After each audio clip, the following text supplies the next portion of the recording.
ওং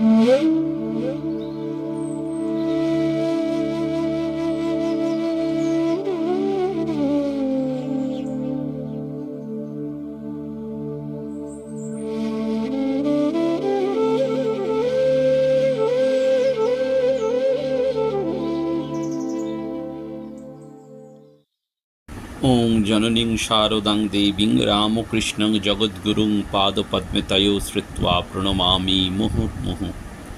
নমস্কার। শ্রী শ্রী ঠাকুর, শ্রী শ্রী মা এবং স্বামীজি মহারাজকে প্রণাম জানিয়ে আজকে আমরা মায়ের কথা স্মরণ করব। কারণ 7ই এপ্রিল 1897 সালে বেলুড় মঠের যে জমি কেনা হয়েছিল, সেই নতুন জমিতে শ্রী শ্রী মা প্রথম পদার্পণ করলেন রাজা মহারাজের আহ্বানে, অনুরোধে, এবং সেদিন সঙ্গে যোগানন্দজি ছিলেন। এবং মা বেলুড় মঠের মাটিতে পা রেখেই বললেন, এতদিনে ঠাকুর মুখ তুলে চাইলেন আমার ছেলেদের থাকার জন্য একটা বাসস্থান হলো। সেজন্য আজকে আমরা মায়ের কথা, যিনি বিশ্বজননী কিন্তু অতি সাধারণী। গানে রয়েছে না, বিশ্বজননী সেজে ভিখারিণী, জগতে তাড়িতে এলে মা আবার। শ্রীমা ঠাকুরের ভাবে সদাই পূর্ণ ছিলেন, তাই প্রবল দারিদ্র একসময় মায়ের জীবনে ছিল, কিন্তু তার জীবনে কোনো অভাব ছিল না। কারণ ভিখারিণী কথাটি শুনলে আমাদের মনে হয় যে ভিখারিণী মানে তার মধ্যে একটা অভাব রয়েছে। মায়ের তা ছিল না। কাপড় ছিঁড়ে গেলেও গিঁট দিয়ে পরেছেন, কারণ ঠাকুর সেলাই করা কাপড় পছন্দ করতেন না, কিন্তু তবুও কারুর কাছে হাত পাতেননি। কারণ ভগবান শ্রী রামকৃষ্ণ পরমহংসদেব তাঁর শরীর ত্যাগের আগে জগজ্জননীকে একটি মূল্যবান উপদেশ দিয়েছিলেন যে, দেখো, কারোর কাছে একটি পয়সার জন্য চিত হাত করো না, তোমার মোটা ভাত কাপড়ের অভাব হবে না। একটি পয়সার জন্য যদি কারুর কাছে হাত পাতো, তবে তার কাছে মাথাটি কেনা হয়ে থাকবে। বরং পরো ভাতা ভালো, তবু পরো ঘোড়ো ভালো নয়। তোমাকে ভক্তেরা যে যেখানেই নিজের বাড়িতে আদর করে রাখুক না কেন, কামার পুকুরের নিজের ঘরখানি কখনো নষ্ট করো না। আদতে ঠাকুরের এই উপদেশ শ্রী শ্রী মাকে উপলক্ষ করে যেন আমাদের জন্য। কারণ আমাদের মধ্যে যাদের হয়তো নিজের অন্ন সংস্থানের জন্য পরের ওপর নির্ভর করতে হয়, তারা জানেন এই কথাটির অর্থ। আর দ্বিতীয় অংশটি আরও মারাত্মক। পরনির্ভর হয়েও যদি মাথার ওপর নিজের ছাদ থাকে, সেটি খুব ভালো, কিন্তু সেটিও যদি না থাকে, তাহলে দুর্ভাগ্যের শেষ নেই।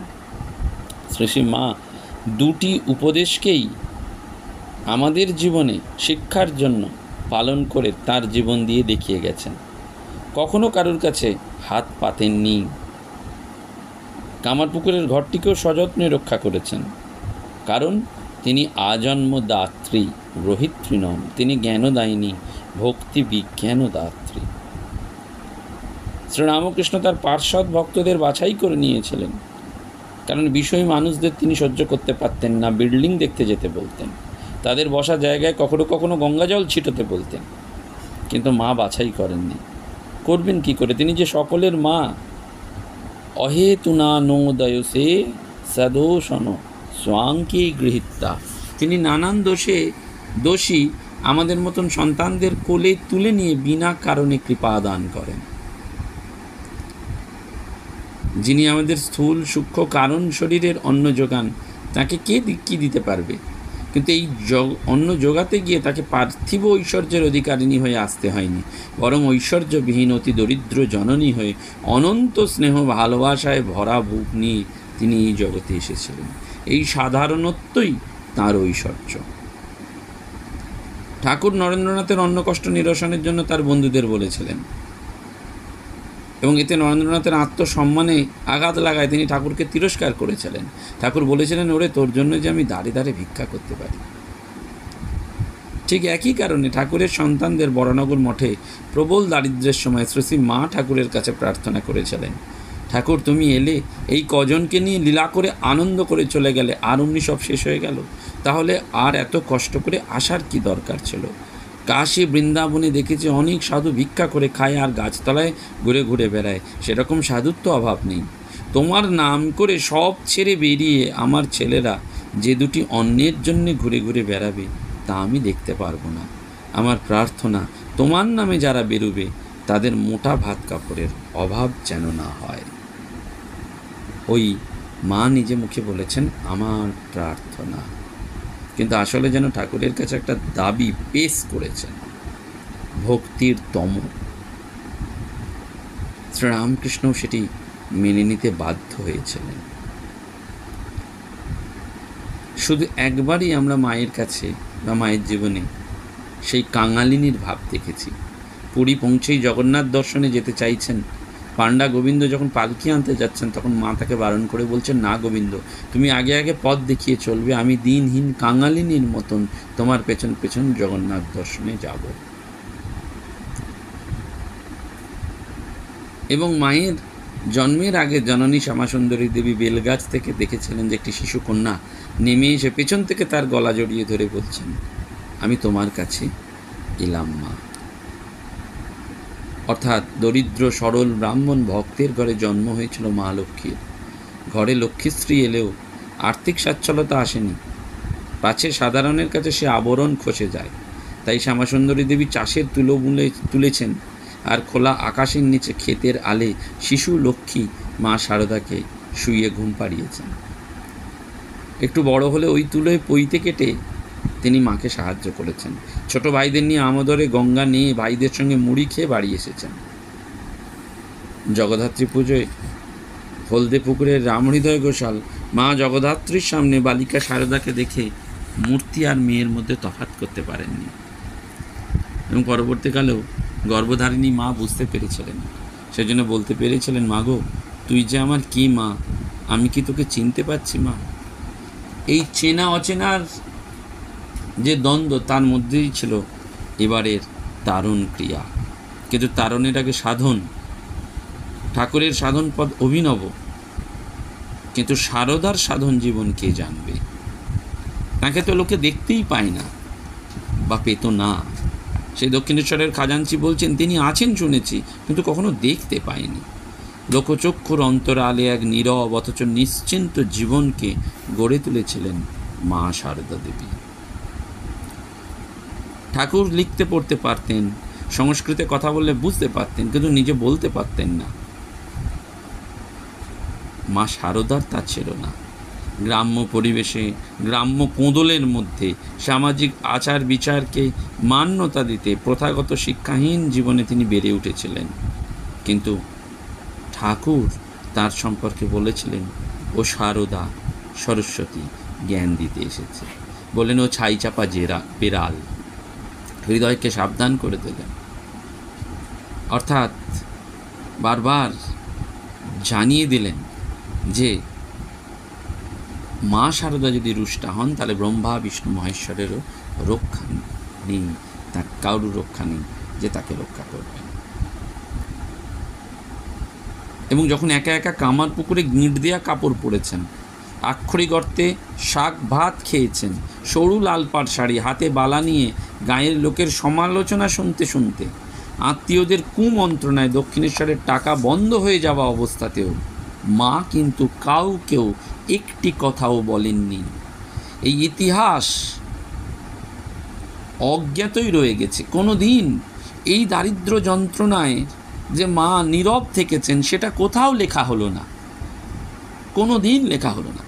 আজকে বেলুড় মঠ, মায়ের বাড়ি জয়রামবাটিতে আমরা মাকে স্বর্ণ কাতান দিচ্ছি, জামদানি, কত কোটি কোটি হাজার হাজার টাকার শাড়ি দিচ্ছি, কিন্তু সেই দিনের সেই শারদার জীবনচিত্র যদি অনুধ্যান করেন তাহলে ওইটি বারবার মনে রাখতে হবে যে সেলাই করা ঠাকুর কাপড় পছন্দ করতেন না বলে মা ওই ছেঁড়া কাপড়টা গেঁট দিয়ে দিয়ে পরতেন।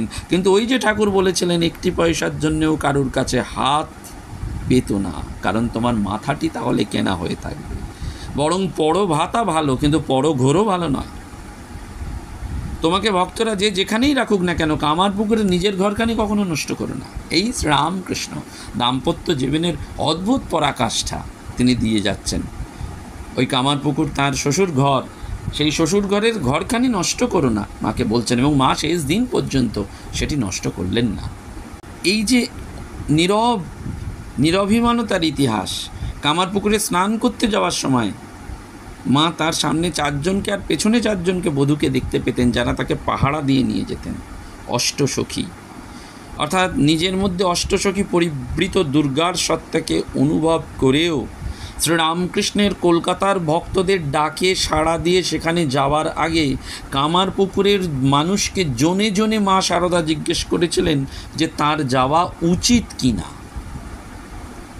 অনেকের অনেক মত শুনেছিলেন, কিন্তু মাকে শেষ পর্যন্ত আশ্বস্ত করেছিলেন প্রসন্নময়ী। মনে করে দেখুন, ঠাকুরের সেই প্রসন্নময়ী, প্রসন্ন দিদি, তিনি মত দিয়ে বললেন, সে কি গো, তুমি অবশ্যই যাবে, তারা শিষ্য তোমার ছেলের মতন।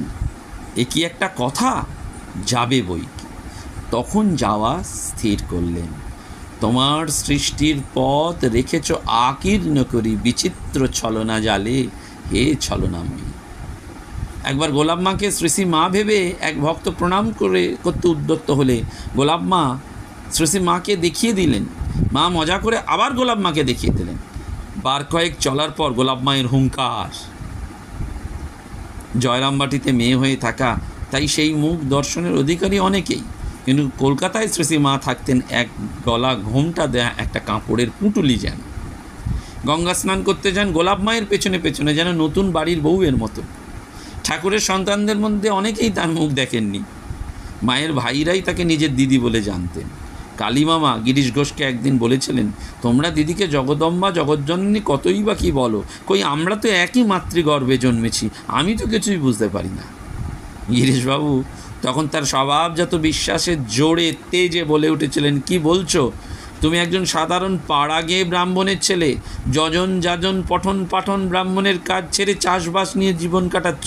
তোমাকে যদি একটা চাষের বলদ দেবে বলে, তো তুমি তার পেছন পেছন অন্তত 6 মাস ঘুরতে থাকো, আর অঘটন ঘটন পটিয়সী মহামায়া তোমাকে দিদি রূপে তোমার সমস্ত জীবন ভুলিয়ে রাখতে পারেন না। যাও, যদি ইহ পরজীবনে মুক্তি চাও, তো এখনই শ্রী মায়ের পাদপদ্মে শরণ নাও। আমি বলছি যাও, গানে আছে না, ভুলো না ভুলো না শারদা চরণ দুটি ভুলো না। ওই শারদা চরণ ভুললে সর্বনাশ। অন্নপূর্ণা পূজার অতিক্রম হয়ে গেছে, কিন্তু শারদা আমাদের কাছে চির অন্নপূর্ণা, কাশী পুরাধীশ্বরী। এবারে তিনি জয়রামবাটি এবং মায়ের বাড়িতে রয়েছেন। ওই জন্য বলছেন গিরিশবাবু, আমি বলছি মায়ের পাদপদ্মে শরণ নাও। কালীমামা সেই তেজে উদ্দীপ্ত হয়ে দিদির কাছে গেলেন, কিন্তু শ্রী মায়ের তুই এ কী করছিস, এই কথাটা শুনেই সে ভাব কোথায় চলে গেল। গিরিশবাবু শত চেষ্টা করলেন, কিন্তু তাকে আর পাঠাতে পারলেন না। দেবত্বের বিশ্বাসে রুচি হলো না, মিথ্যা বিশ্বাসের ফাঁদ পেতেছ নিপুণ হাতে সরল জীবনে। শ্রীমা দীক্ষা দিয়েছেন, তবে দীক্ষার পরে বহু ভাগ্যবানেরাও শুনতেন শ্রীমা বলছেন ঠাকুরকে দেখিয়ে উনি গুরু আর উনি ইষ্ট। তাহলে প্রশ্ন হতো, উনি কে? সঙ্গে সঙ্গে বলতেন, আমি তোমাদের মা। লাটু মহারাজকে ঠাকুর বলেছিলেন, ওরে লেটো, তুই এখানে বসে আছিস আর উনি যে নহবতের রুটি বেলার লোক পাচ্ছেন না। শ্রীমা যে এরম ইঙ্গিত নেননি তা নয়, কিন্তু সন্তানরা ধরতে পারেননি। বারবার বলেছিলেন, ভয় কি বাবা, সর্বদার তরে জানবে ঠাকুর তোমাদের পেছনে রয়েছেন, আমি রয়েছি, আমি মা থাকতে ভয় কি। যার আশ্রয় নিলে মানুষ অভি হতে পারে, তিনি কে হতে পারেন? শ্রী রামকৃষ্ণদেব বলছেন কি জানো, অমৃত কুণ্ডে কোনো রকমে পড়া, তা স্তব করেই হোক, অথবা কেউ ধাক্কা মেরেছে, অথবা তুমি কুণ্ডে পড়ে গেছো, ফল সেই এক। সেই জন্য ওই বারবার মনে রাখতে হয় ঠাকুরের কথা, যে অনন্তের সামনে একটা বিরাট পাঁচিল আর তার একটা বড় ফাঁক। মাস্টারমশাই বুঝতে পেরেছিলেন যে মায়ার নিশ্ছিদ্র আবরণে শ্রীরামকৃষ্ণই ফাঁক, যার মধ্যে দিয়ে অনন্তের দেখা মেলে। কিন্তু আমরা মায়া পাঁচিলের ঠিক পেছন দিকে ফিরে এই জগৎ বৈচিত্র্যে মুগ্ধ হয়ে আছি। আমাদের এই ফাঁকটার দিকে মুখ ঘোরানোর জন্য বিদ্যারূপিণী মহামায়াকে রেখে গেছেন ঠাকুর। সেই জন্য বিশ্ব জননী রূপে ঐশ্বর্যবিহীনা হয়ে মা শারদা সেই ভার তুলে নিয়েছেন। তিনি প্রাণীদেরও জননী হয়ে উচ্চ নীচ ধনী দরিদ্র নিচুর কাছে নিচু হয়েও সকলকে তিনি তুলে এনেছেন। চোখের আলোয় দেখেছিলাম চোখের বাহিরে, অন্তরে আজ দেখব যখন আলোক নাহি রে। সেই জন্য যারা মাকে চর্মচক্ষে দেখেছিলেন তাদের মানব জীবন ধন্য, তারা স্নেহ সুধা আস্বাদন করেছিলেন। কিন্তু আমরা তাকে অন্তরের স্বরূপে দর্শন করব। কিন্তু সেই দর্শন করতে যে আলো দরকার, সেই আলো তো আমাদের নেই। সেই মায়ের করুণাতেই আমাদের আলো আসবে। জীবন যখন শুকায় যায় করুণা ধারায় এসো। সেই করুণা ধারায় আজকের সেই পবিত্র দিনে, সেই জন্য আমাদের বারবার স্মরণ করতে হয়, যেখানে মা এসে আনন্দ পেয়েছেন, ঘুরে দেখেছেন, স্বামীজি হাঁপ ছেড়ে বেঁচেছেন। এবং পরবর্তীকালেই সেই সুরধ্বনি কাননে শ্রী সারদা মঠ হয়েছে, আপনারা জানেন, সেই উলোর বামন দাসের কথা। এটি আমাদের বারবার ভাবায়।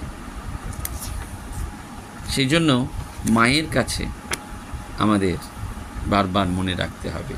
আর মনে মনে সবসময় মনে রাখতে হবে, হৃদি জয়রাম বাটিতে চলমন। পূজ্যপাত প্রেমেশানন্দজির সেই একটি সঙ্গীত রয়েছে না, মা শারদা দাস দাস জয় সবাকার, মা শারদা লীলাস্থান জয় বারবার। আমাদের বারবার সেই মায়ের কাছে যেতে হবে। সব আবরণ ফেলব দূরে, জগৎ জুড়ে আছে যত। মায়ের কাছে যেতে হয়। সেজন্য মায়ের কাছে যেতে হয় কিভাবে? গিরিশবাবু বলেছেন, মা তোমার কাছে যখন আসি তখন আমার মনে হয় আমি যেন ছোট্ট শিশু নিজের মায়ের কাছে যাচ্ছি। অন্নপূর্ণা পূজার শেষ লগ্নে আমাদের সেটি বারবার মায়ের কাছে যাচ্ছি। আমাদের মনে হয় যে ভুলেও থাকি তবুও দেখি ভোলে না মা একটিবার। মা আমাদের ভুলতে পারেন না, তিনি ভুলবেন না। সোহরাব মোদি স্বামী নিরাময়ানন্দজির কাছে একটি অদ্ভুত অনুভবের কথা বলেছিলেন। সোহরাব মোদি তো এসেছিলেন মাকে দর্শন করার জন্য দাদার কাছ থেকে শুনে, এবং পার্সি যুবকের ব্যাকুলতা দেখে শরৎ মহারাজ অনুমতি দিয়েছিলেন। তিনি মায়ের কাছে গিয়ে প্রার্থনা করেছিলেন, মাইজি কুছ মূল মন্ত্র দিজিয়ে জিসসে খুদা পেহচান হয়ে যায়। শারীরিক অসুস্থতাকে অগ্রাহ্য করেও মা কৃপা করেছিলেন। সোহরাব বলেছিলেন হিন্দিতে, মা বলেছিলেন বাংলায়। যাওয়ার সময় যখন বললেন মাইজি যা রাহা হুঁ, মা বললেন যাই বলতে নেই, বলো আসি। সেই সোহরাব মোদি পরবর্তীকালে বলছেন যে বহু বছর কেটে গেছে, আমি এখন বৃদ্ধ, জীবনের এই দীর্ঘ সময় মায়ের কথা আমি ভুলেই গিয়েছিলাম। এখন আমি ওপারের ডাক অপেক্ষা করছি, যে কোনো সময় সেই ডাক এসে যেতে পারে। আজ পৃথিবীর কোনো কিছুরই আমার কাছে আর আকর্ষণ নেই। এখন এতকাল ভুলে থাকা মাকেই শুধু আমার মনে পড়ছে। তার সেই শেষ কথা কানে বাজছে, যাই বলতে নেই বাবা, বলো এসো। আজ বুঝতে পারছি সেটা তখন আমার কাছে দুর্বুদ্ধ ছিল, যে আমি তার কাছ থেকে চলে যেতে চাইছিলাম কিন্তু যেতে পারিনি। আমরা কেউ মায়ের কাছ থেকে যেতে পারি না, আমাদের মায়ের কাছেই ফিরে আসতে হবে। আমার জীবনের অন্তিম উপলব্ধি, আমি আমার মায়ের কাছেই ফিরে আসছি। আমায় ভুলতে দিতে নাই কো তোমার ভয়, ওই যে আবার এসো, ওই বারবার আসা, মায়ের কাছে বারবার ফিরে আসা, ফিরে যাওয়া, আর অন্য কিচ্ছু নেই আমাদের। আজকের এই 7ই এপ্রিল একটি বিশেষ দিন। সেই বিশেষ দিনে আমরা মায়ের কাছে প্রার্থনা করব, এবং আপনারাও আমার জন্যে প্রার্থনা করবেন। আমার স্ত্রী, আমার গর্ভধারিণী মায়ের জন্য, আমার পরিবারের সকলের জন্য প্রার্থনা করবেন। বিশেষ করে আমার আজকে নিজের একটি ব্যক্তিগত জীবনে বিশেষ দিন, সেই দিনেও আমরা মায়ের কাছে কৃপা ভিক্ষা করব, আশীর্বাদ ভিক্ষা করব। নমস্কার, ধন্যবাদ। প্রাণারাম প্রাণারাম প্রাণারাম প্রাণারাম প্রাণারাম প্রাণারাম, কি যেন লুকানো নামে তাই মিষ্ট এত তব না প্রাণারাম। রাম প্রাণারাম